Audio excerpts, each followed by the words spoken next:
আজিৰ পৰা 4 বছৰ আগত আমাক আহি কৈছিলে যে লাকড়িবামত আহিব হিন্দু বাংলাদেশী, গতিকে ইয়াত সবেও ভোটা জ্বলাই আন্দোলন কৰিব লাগে। আৰু আমি কৈছিলো এজনো নাহে, কিন্তু এই অঞ্চলৰ ৰাইজে ভয় খালে, কিজানি ফিল্ডত আহি যায় নেকি, ইয়াত থাকি যায় নেকি। 4.5 বছৰ পাৰ হৈ গ'ল, 1,80,00,000 হিন্দু বাংলাদেশী আহিলে নেকি ইয়াত? তো মিছা কথা কৈছিলে, কিন্তু ৰাস্তাটো জ্বলাইছিলে। মিছা কথা কৈ পিনি কংগ্ৰেছৰ লগত টাই আপ কৰি এতিয়া ইলেকশ্যন খেলিব বিচাৰিছে আৰু নিজকে কয় বজ্ৰকণ্ঠ নে সিংহনাথ। এই বজ্ৰকণ্ঠটো লাকড়িবাম অঞ্চলত ঘৰে ঘৰে দিয়া লাইটৰ পোহৰেৰে আমি বজ্ৰকণ্ঠ দিয়েই থৈ দিছো। সকলোকে একাউণ্ট খুলি, সকলো বাগিচাত কাম কৰা সকলো ব্যক্তিৰ নামত একাউণ্ট খুলি আমি আমাৰ দায়িত্ব আমি পালন কৰি থৈছো।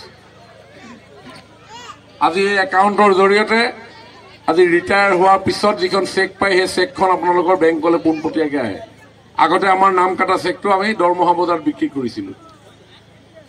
আজি বাগিচা অঞ্চলত গৰ্ভৱতী মাতৃ 3 মাহ কাম নোযোৱাকৈ তেওঁলোকে ঘৰতে বহি স্বাস্থ্যৰ কাৰণে যতন ল'ব পৰাকৈ ব্যৱস্থা কৰা হৈছে। সন্তান জন্ম হোৱাৰ 3 মাহৰ পিছতো ঘৰৰ বহি নিজৰ স্বাস্থ্যৰ যতন ল'ব পৰা পৰিৱেশ নিৰ্মাণ হৈছে, যাতে আমাৰ অঞ্চলবিলাক চাফ চিকুণকৈ হৈ থাকে। তেনেধৰণে গ্ৰাম্যাঞ্চলতো এই উন্নয়ন আগুৱাই গৈছে।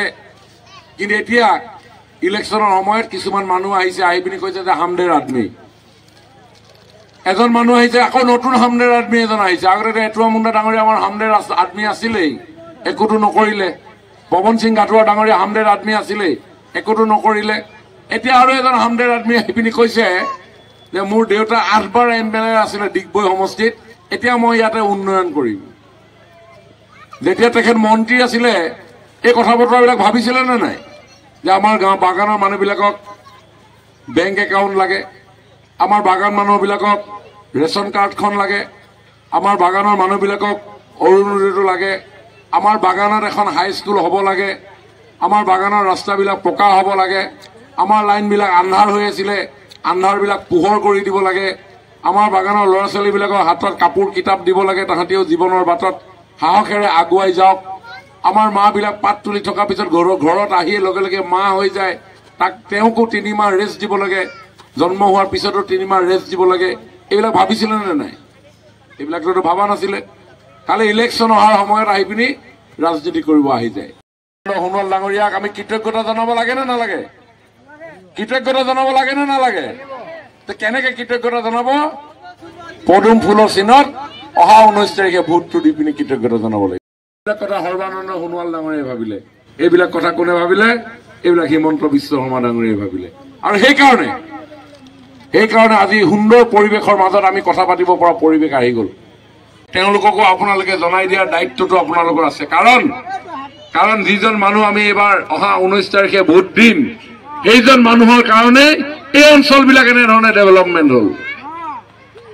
এই অঞ্চলবিলাক যে ডেভেলপমেণ্ট হৈছে, এই অঞ্চল আজিৰ পৰা 16 চন এই 7.5 বছৰ আগত পদুম ফুলত ভোট দি আমি যি কোৱা কথা, এই কথাবিলাক বাস্তৱ কৰিবৰ কাৰণে আমি আগুৱাই যাম। ইয়াকে কৈ মই মোৰ বক্তব্য সামৰণি মাৰিছো। ধন্যবাদ।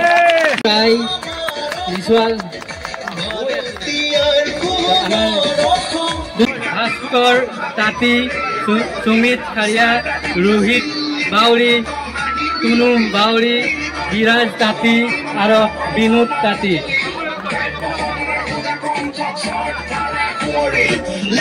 আৰু তিৰকন তাঁতী।